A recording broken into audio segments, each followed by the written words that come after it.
Level 1. The Captured. You don't choose this life. Nobody does. One morning you're a farmer in Gaul tending fields your father tended before you. By nightfall you're in chains on a Roman road heading south. The legions came through your village at dawn. They didn't kill everyone. Killing is wasteful. They took the young ones. The strong ones.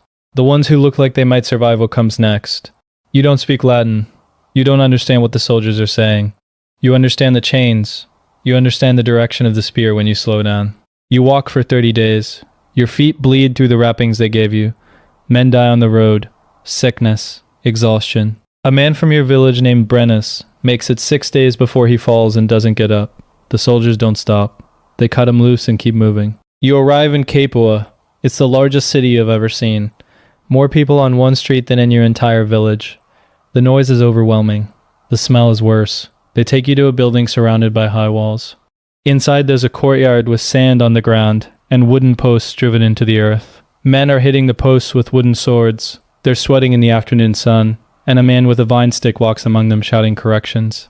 Nobody looks up when you arrive. You're just another delivery. A man examines your teeth, checks your eyes, squeezes your arms, writes something on a tablet. You have been purchased. You are property now. Welcome to the Ludus. Level 2. The Tiro. That's the word for a beginner. A new fighter. You sleep in a cell 6 feet wide and 8 feet long. Stone walls, a straw mat on the floor, a blanket that smells like the man who had it before you.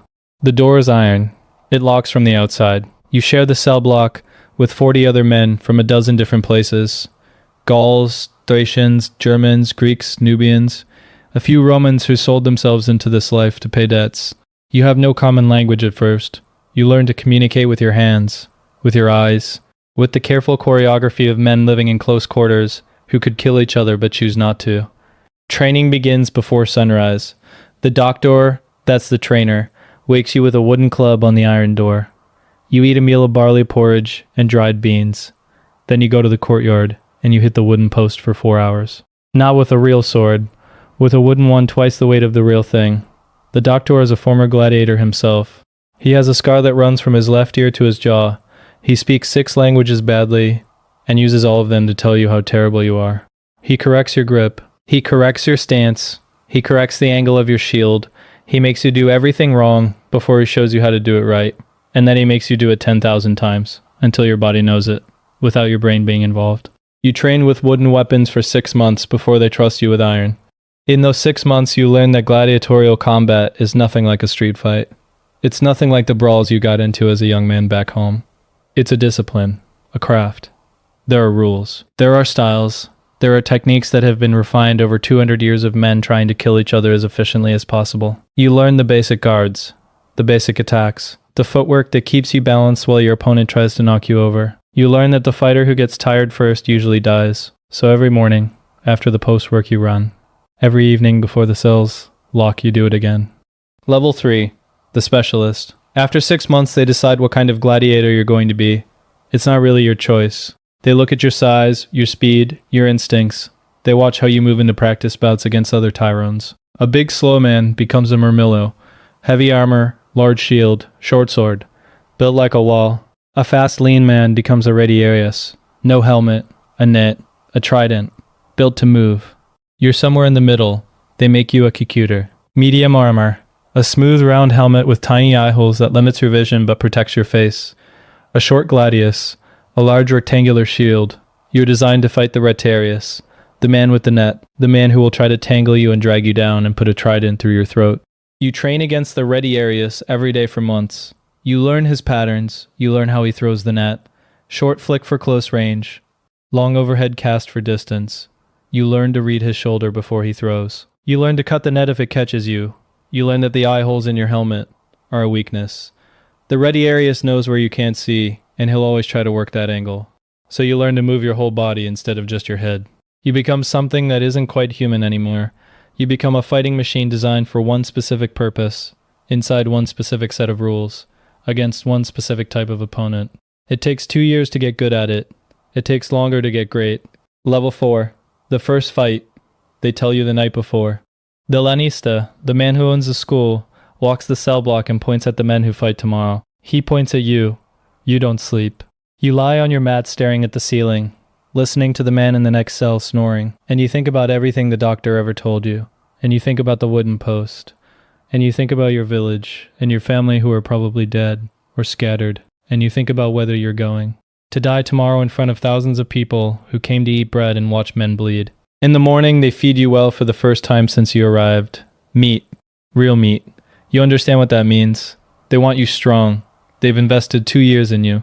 They don't want you dying because you were hungry. They dress you in your armor and it feels different than practice. Heavier. More real. They lead you through tunnels beneath the arena. You can hear the crowd above you. 50,000 people. The sound is like standing inside a thunderstorm. The gate opens and the light hits you and the noise doubles. And you walk out into the sand, and it's nothing like you imagined, and exactly like you imagined at the same time. Your opponent comes from the other side.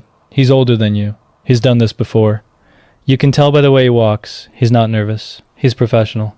The editor, the man sponsoring the games, gives a signal. You raise your weapons, and then it begins. Everything the doctor taught you falls into place like water finding a channel. Your body knows what to do. Your brain goes quiet. There's just the footwork, and the breathing, and the geometry of where the weapons are, and where they're going, and what you need to do about it.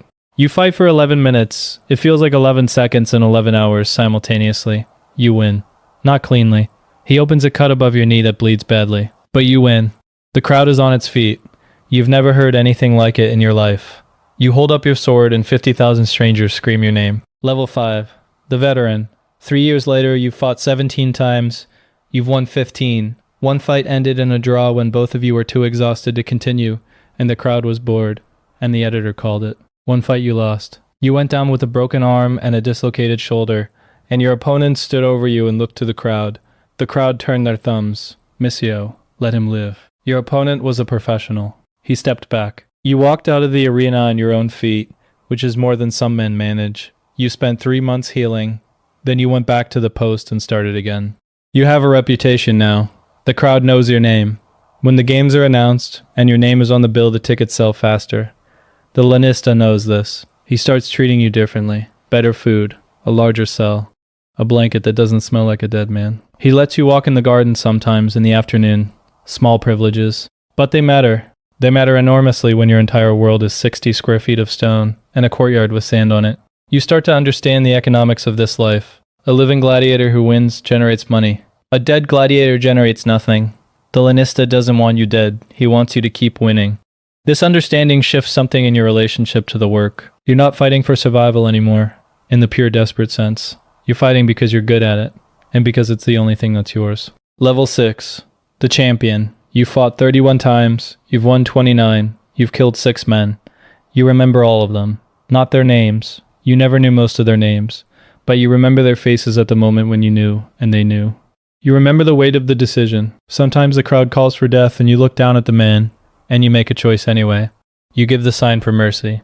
Sometimes the editor overrules you. Sometimes he doesn't. You've learned that the crowd respects a fighter who shows mercy almost as much as one who shows skill, maybe more. A killer is common, a man who controls himself completely, who holds the power of life and death and chooses deliberately. That's something different. Your name is known across the region now. Rich men invite you to their dinners. Women send letters. Merchants pay to have you endorse their goods. A pottery maker in Pompeii sells cups with your image on them. Children in the streets imitate your fighting stance. You are famous in a way that no one in your village could have imagined. For a person like you. A captured farmer from Gaul. Property. A man who owns nothing including his own life. And yet here you are.